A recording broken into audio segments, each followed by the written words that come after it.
دوستو، جب بھی ماہ رمضان کا چاند نظر آتا ہے تو ہمارے من میں ایک خیال ضرور آتا ہے، کیونکہ سوشل میڈیا پر اس طرح کے میسیج بار بار آتے ہیں جسے پڑھ کر ہم سوچنے پر مجبور ہو جاتے ہیں کونے کی نیاز آخر کب دلوائی جائے۔ اور ماہ رجب میں حضرت امام جعفر صادق رضی اللہ تعالیٰ عنہ کو ایصال ثواب کے لیے کونے کی نیاز کرتے ہیں، کیا یہ جائز ہے؟ اکثر لوگ 22 رجب کو کونے کی نیاز کرتے ہیں اور کہتے ہیں کہ اس دن امام جعفر صادق رضی اللہ تعالیٰ عنہ کا وصال ہوا تھا، مگر یہ غلط ہے۔ حقیقت یہ ہے کہ حضرت امام جعفر صادق رضی اللہ تعالیٰ عنہ کا وصال 15 رجب کو ہوا تھا، نہ کہ 22 رجب کو۔ جہاں تک نیاز و نظر کا مسئلہ ہے، آپ کسی بھی تاریخ میں کر سکتے ہیں، کیونکہ 15 رجب آپ کی وصال کی تاریخ ہے تو 22 رجب کو آپ کو غوثیت کبریٰ عطا کیا گیا۔ اس لحاظ سے آپ امام جعفر صادق رحمۃ اللہ علیہ کی نیاز 22 رجب میں کر سکتے ہیں، اور یا 15 رجب اور 22 رجب دونوں تاریخوں میں کر سکتے ہیں۔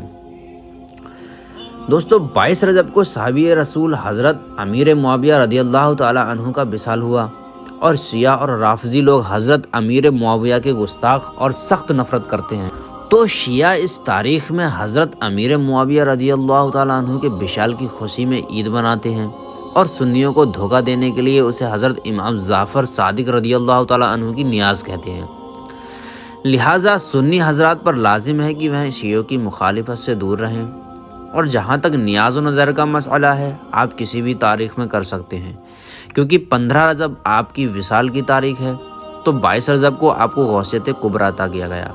اس لحاظ سے آپ امام جعفر صادق رحمۃ اللہ علیہ کی نیاز دونوں تاریخوں میں کر سکتے ہیں، اور جس تاریخ میں یعنی 15 رجب کو حضرت امام جعفر صادق کا وصال ہوا، اس تاریخ میں بھی آپ ایصال ثواب کر سکتے ہیں۔ ویسے تو پورا ہی مہینہ ایصال ثواب کی غرض سے فاتحہ خوانی کر سکتے ہیں، اس میں کوئی حرج نہیں ہے۔ بے شک اللہ تبارک و تعالی ہماری نیتوں کو دیکھتا ہے اور اسی حساب سے ہمیں اجر ملتا ہے۔ تو دوستو، اب ہم بات کرنے والے ہیں کونڈوں کی نیاز کن کن چیزوں پر دلوائی جائے اور کس طرح دلوائی جائے۔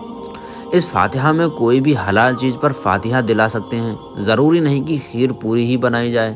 بریانی، دہی، مچھلی، گوشت، چنے، جلیبی، مٹھائی، ہر حلال چیز کی نظر پیش کی جا سکتی ہے۔ نیاز کا کھانا دن، شام، دوپہر کسی بھی وقت بنایا اور کھلایا جا سکتا ہے، ضروری نہیں کہ صبح یا دن کا ہی وقت ہو۔ نیاز کا کھانا ایک ہی کمرے میں کھلایا جائے، دوسرے کمرے میں یا گھر کے باہر نہیں لے جا سکتے، یہ سب خیالی بیہودہ اور غلط ہے۔ فاتحہ کا کھانا بچ جائے تو اسے دفن کر دیا جائے، ایسا کرنا حرام اور گناہ ہے۔ بچے ہوئے کھانے کو تقسیم کرنا بالکل جائز ہے، بلکہ باعث اجر و ثواب ہے۔ فاتحہ 1 سال کی تو ہر سال کرنا ضروری ہے، ایسا ماننا بھی غلط ہے۔ اگر اللہ نے حیثیت دی ہے تو ہر سال ہر بزرگ کی فاتحہ کرنی چاہیے۔ کسی سال کسی زائد وجہ سے فاتحہ نہ کرائیں تو کوئی حرج نہیں، لیکن نہ کر پائیں تو یہ سوچنا کہ اب امام جعفر صادق رضی اللہ تعالیٰ عنہ مجھ سے ناراض ہو جائیں گے اور میرے گھر پر مصیبت آ جائیں گی، ایسا سوچنا غلط ہے۔ ہر سال نیاز میں جو کھانا پکایا کھلایا جاتا ہے، وہی کھانا ہر سال پکانا کھلانا ضروری نہیں۔ کسی مصیبت آنے پر یہ کہنا کہ کونڈے کی فاتحہ میں نہ ایسا یا ویسا کھلایا، اس لیے یہ مصیبت آئی، سخت حرام ہے کہ اپنی غیر شرعی حرکت کی مصیبت یا کوئی اور بات کو امام جعفر صادق رضی اللہ تعالیٰ عنہ کی طرف منسوب کرتے ہیں۔ اگر کسی مسلمان نے کبھی زندگی میں کونڈے کی فاتحہ نہ بھی دلائی، تب بھی سرکار امام جعفر صادق رضی اللہ تعالی عنہ اس کی مدد فرماتے ہیں۔